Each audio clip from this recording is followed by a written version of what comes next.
Ce podcast est réalisé avec le soutien du Centre pour la cybersécurité Belgique.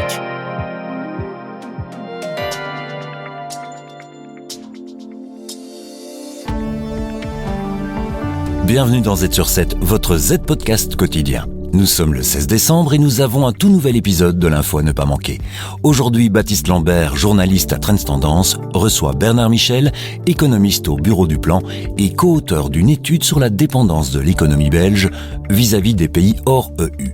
Ce qui ressort notamment de cette analyse est que la Belgique montre une forte dépendance envers quelques pays pour un nombre restreint de biens stratégiques, une tendance qui diminue vis-à-vis des États-Unis, mais qui s'accentue à l'égard de la Chine. L'étude est également assez remarquable puisqu'elle couvre une période de 10 ans, et cela est assez important, comme nous l'explique Bernard Michel.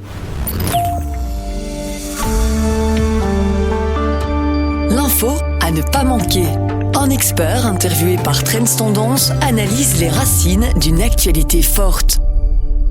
Alors, les crises et tensions géopolitiques des dernières années, pensez au Covid, pensez à la guerre en Ukraine, ont remis la question de la dépendance économique au premier plan. Alors, c'est ce qui a motivé d'une part notre étude et on voulait déterminer s'il y a dépendance de façon générale pour la Belgique. Et puis, plus en détail, on voulait voir de quel produit il s'agit. Et dans ce contexte, il est important de regarder une période un tout petit peu plus longue pour voir qu'est-ce qui a changé avec les crises et les tensions des dernières années. Et puis aussi pour voir dans quelle mesure la dépendance est persistante. Ouais. Donc pas uniquement temporaire pour certains biens. Ça. Et donc la Belgique, elle importe environ 9000 biens. Quelle première conclusion vous avez faite de l'étude? On est apparemment très dépendant de certains pays hors UE, mais pour un nombre relativement limité de biens. Alors, on a effectivement pris les 9000 biens que la Belgique importe et puis on a travaillé par étapes. On a d'abord identifié les biens qui sont importés d'un nombre très restreint de partenaires hors Union européenne. Alors, ce sont ces biens-là qu'on va considérer des biens à dépendance étrangère à l'importation hors Union européenne. Si on dit hors Union européenne, c'est aussi parce que on considère que pour les pays à l'intérieur du marché commun de l'Union européenne, il n'y a pas de problème de dépendance. Ouais, c'est un marché unique, quoi. Voilà, donc là, on est protégé en quelque sorte. Par contre, pour les pays hors Union européenne, on va considérer que si c'est très concentré dans très peu de pays, que c'est dépendant. Pour ça, avec ce critère-là, on a trouvé qu'il y avait 500 produits plus ou moins, donc 5 à 6% des 9000 biens qui sont, pour lesquels il y a une forte dépendance. Ensuite, on a réduit plus, on a regardé vraiment les biens qui sont considérés comme stratégiques. Ces biens stratégiques tels que définis par l'Union européenne ou par les États-Unis aussi, un certain type de biens qui sont vraiment importants pour certains biens, pour certaines productions plus sensibles. Alors là, si on réduit, on reste avec 150 biens. Et puis, pour beaucoup de ces biens, il se fait que la dépendance, elle est là une année, mais elle n'est pas persistante, donc elle est temporaire, et il y a des solutions qui sont trouvées, et alors ça disparaît l'année suivante. Et nous, on s'est focalisé vraiment sur les biens qui sont à forte dépendance de façon persistante, et là on reste avec 81 biens, donc c'est relativement peu sur les 9000 biens. D'accord, mais de quels biens parle-t-on exactement? Il s'agit de quoi? Alors, les métaux rares, je suppose, on en parle souvent. Oui, alors les biens qu'on cite le plus souvent parmi les 81, c'est certains métaux et certains produits chimiques de base. Alors oui, il y a effectivement du lithium là-dedans, il y a aussi des acides aminés là-dedans. La liste des 81 biens stratégiques qui sont à forte dépendance sont cette liste se trouve dans la publication. D'accord. Et est-ce que dans l'étude, vous reprenez les hydrocarbures ou c'est quelque chose qui dépend de beaucoup de pays, donc on n'est pas forcément dépendant d'un seul pays? Les hydrocarbures font partie de l'étude, mais sont pas. Là, il y a quand même il y a une plus de dispersion, disons. Donc, il y a plus de diversification en termes de sources, quand même. Oui, c'est ça. Mais justement, alors, vis-à-vis de ces 81, voire un peu plus, pour lesquels on a une dépendance, c'est vis-à-vis de qui exactement? Donc, on a les États-Unis en première position, c'est ça? Effectivement, on a les États-Unis en première position. Donc les partenaires, on parle de partenaires à nouveau, j'insiste, hors Union européenne. Les partenaires les plus importants sont donc en premier lieu les États-Unis et puis la Chine, suivi du Royaume-Uni qui est aussi un pays hors Union européenne. Depuis peu. Et il y a une petite différence, je pense, dans l'étude, c'est que notre dépendance vis-à-vis des États-Unis a tendance à peut-être diminuer, alors que vis-à-vis de la Chine, ça a tendance à augmenter. C'est bien ça? Oui, effectivement. Il y a une augmentation dans le nombre de biens stratégiques à forte dépendance pour lesquels la Chine est le principal partenaire. Et ça sur la période 2014 à 2023, donc la décennie que nous on regarde. Ah ouais. Il y a un autre aspect qui intervient aussi dans cette étude, c'est-à-dire que pour un complément d'analyse, on regarde aussi la dépendance indirecte, donc à travers les chaînes d'approvisionnement. D'accord. Imaginez qu'on va importer un bien d'Allemagne mais qui pour sa production, a utilisé des importations en provenance de la Chine. Oui, c'est ça. Là, il peut y avoir une dépendance indirecte. Et on a trouvé que cette dépendance indirecte de la Chine est en augmentation au cours de la période examinée. Ah ouais, ok. Et alors, c'est un peu plus étonnant, enfin, en tout cas dans l'imagination, c'est qu'on est aussi dépendant pour nos exportations d'un certain nombre de pays aussi limités, donc hors UE toujours. Mais qu'est-ce que ça veut dire exactement et de nouveau, de quel bien parle-t-on et vis-à-vis de qui, quoi? Alors, pour les exportations, notre évaluation suit le même principe que pour les importations. On considère qu'il y a dépendance pour un bien stratégique s'il est exporté vers un nombre vraiment très restreint de pays en dehors de l'Union européenne. L'idée est vraiment, comme pour les importations, de se dire s'il y a rupture de ce type d'échange, mais ça pourrait être dommageable pour l'économie belge. D'accord. On trouve moins de biens stratégiques où il y a une forte dépendance persistante à l'exportation. Là, on identifie au niveau détaillé 25 biens au total, et à nouveau, ce sont surtout des produits chimiques et des métaux qui dominent la liste. Et voilà, maintenant que ces deux constats sont faits sur l'importation et l'exportation, est-ce que vous diriez que c'est un problème? Allez, est-ce qu'il faut être alarmiste ou est-ce que finalement cette dépendance est relativement stable? Qu'est-ce que vous tirez comme conclusion, comme première conclusion? Alors, voilà, d'un point de vue macroéconomique, si on considère qu'il y a 81 biens stratégiques sur 9000 et le volume d'importation de ces biens, c'est quelques pourcents du total, ça reste assez limité, clairement. Néanmoins, si vous prenez une entreprise belge qui, pour sa production, dépend très fortement d'importation d'un seul pays hors Union européenne, il est clair que cette entreprise a intérêt à faire une évaluation du risque qu'elle encourt via cette dépendance, surtout compte tenu des crises et tensions récentes et encore actuelles. Et puis, ce qu'il ne faut pas oublier non plus, c'est cette possibilité de dépendance indirecte dont je parlais avant, à travers les chaînes d'approvisionnement, qu'on ne contrôle pas forcément, évidemment. Ouais, c'est ça. Après, voilà, si la Belgique venait à arrêter ces échanges, vous avez calculé combien ça pourrait coûter à l'économie belge, au PIB belge. Est-ce que vous pouvez nous en parler? Alors, oui, l'arrêt... je vais vous dire ce que nous avons modélisé. D'accord. Et ça, c'est une rupture complète des importations et des exportations pour ces biens-là. Maintenant, sans explication des raisons sous-jacentes. Et on voulait déterminer l'effet sur l'économie belge.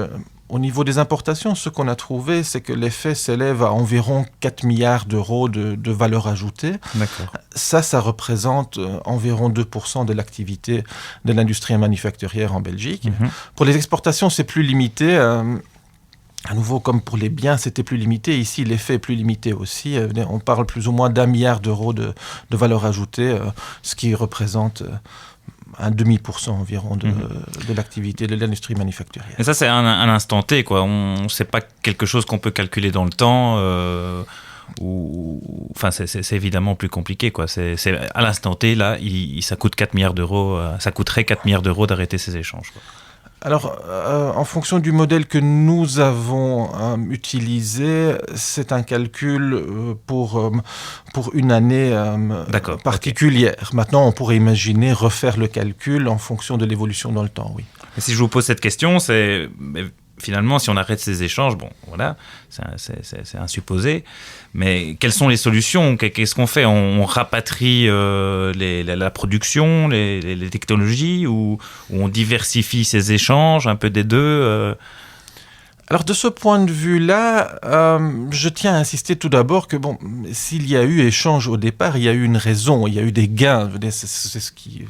C'est un des éléments qui justifie, oui, voilà, mais qui justifie déjà l'activité économique en général. On veut faire de l'échange parce qu'il y a des gains mutuels. C'était clair pendant une longue période qu'au niveau international, c'était le cas aussi. Maintenant, bon, on commence à revenir sur certaines choses, mais ça veut dire aussi qu'il y a un coût associé au fait de rapatrier, par exemple. Maintenant, les stratégies face à une dépendance qui ont été évoquées, ce serait d'abord une forme de stockage, mais bon, ça c'est à court terme, évidemment, pour des intrants dans un processus de production, pour une entreprise, elle pourrait faire du stockage, mais ça c'est plutôt du court terme. On a évoqué évidemment aussi la possibilité de substitution du bien, et puis on a évoqué la possibilité de diversifier. Ces stratégies-là ont un coût aussi, mais c'est plus à du moyen terme. Maintenant, je pense qu'en général, les entreprises trouvent. Et c'est aussi pour ça qu'avec mes co-auteurs, on pense que si on trouve que pour beaucoup de biens, la dépendance est temporaire, c'est que les entreprises trouvent des solutions de diversification, que ce soit au niveau pays ou produit, ou des solutions de substitution. Oui, c'est ça. En fait, l'étude, on peut partir aussi de l'analyse du pire. En fait, s'il y a de la tension géopolitique, on en revient à notre première question. Si vraiment ça commence à s'enflammer, là, il y aura peut-être des problèmes. Mais pour l'instant, les entreprises se débrouillent à trouver les biens, même rares, même stratégiques, sur le marché, quoi. Oui, absolument.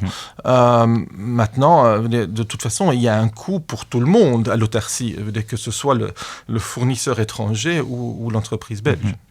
Et il y a des biens qui resteront stratégiques et qu'on ne saura jamais produire en Belgique ou en Europe. Ou, là encore, je pense aux métaux rares, mais si ça reste en Chine, dans les terres chinoises, on ne pourra pas les faire revenir ici par magie. Donc ça, c'est des biens qui resteront à tout jamais dépendants quelque part. Alors là, ça pose à nouveau la question de la substitution, votre question. Pour les biens manufacturés, là, on considère en général qu'il y a une substitution possible, du moins à moyen terme. Maintenant, ça dépend évidemment des capacités technologiques. Si on pense par exemple aux semi-conducteurs,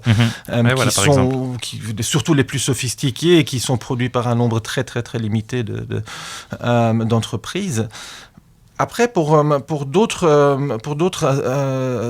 intrants, certaines matières premières, comme vous mentionnez, ça peut être plus difficile de sortir d'une dépendance. Bon, comme vous l'avez bien évoqué, le cas des métaux rares fournis par la Chine est souvent évoqué. Mais même là, il existe souvent des possibilités. Par exemple, pour ces métaux rares, il existe des gisements ailleurs qui ne sont pas exploités. Pour l'instant, voilà. Il y a des raisons pour ça, en général, qu'elles soient économiques, de rentabilité ou environnementales. Donc, mais les technologies évoluent évidemment aussi pour remplacer certains intrants dans des processus de production. Et donc la recherche va dans ce sens-là souvent et est poussée par une dépendance aussi. Oui. Mais justement, pour réduire cette dépendance et peut-être faire trouver de nouveaux partenaires, il y a vraiment quelque chose dans l'actualité là, qui est là, qui est présent même depuis 20 ans qu'il se négocie. Je parlais évidemment du Mercosur. Là, clairement, même sans se positionner politiquement, c'est clairement une possibilité de se diversifier et de trouver aussi des biens stratégiques. On sait qu'ils sont aussi nombreux dans les terres d'Amérique du Sud, quoi. Alors, oui, là, je dois vous avouer que je ne suis pas des spécialistes de ce type d'accord. Maintenant, il est clair que cet accord, c'est pas très récent, qu'il a été entamé, ou que les négociations ont été entamées. Donc, ça fait un petit temps.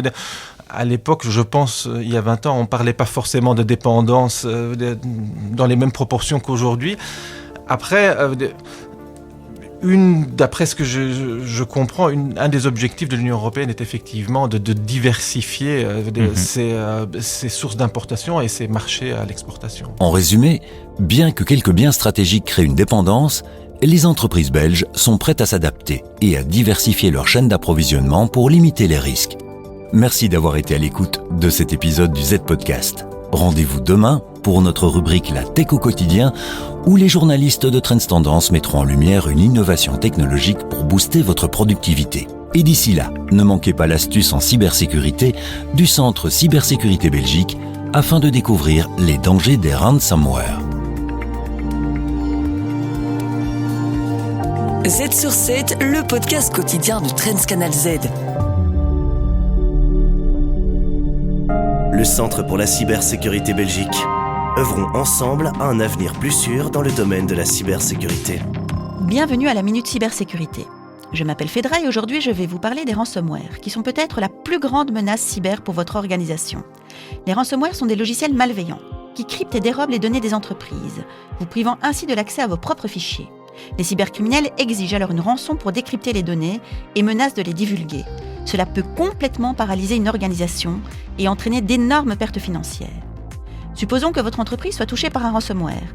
Vos dossiers clients, fichiers comptables et données de production sont soudainement inaccessibles. Les attaquants demandent une rançon pour libérer les données, mais même après paiement, aucune garantie que vous récupériez vos fichiers. Comment protéger votre entreprise contre les ransomware ? Utilisez l'authentification à deux facteurs, sauvegardez régulièrement vos données et stockez-les hors ligne, veillez à disposer d'un logiciel antivirus à jour et à maintenir les systèmes et les logiciels à jour, formez les employés à reconnaître les mails et les pièces jointes suspects. Vous trouverez plus d'informations sur notre site web @work.cephoneweb.be. Le Centre pour la cybersécurité Belgique. Œuvrons ensemble à un avenir plus sûr dans le domaine de la cybersécurité.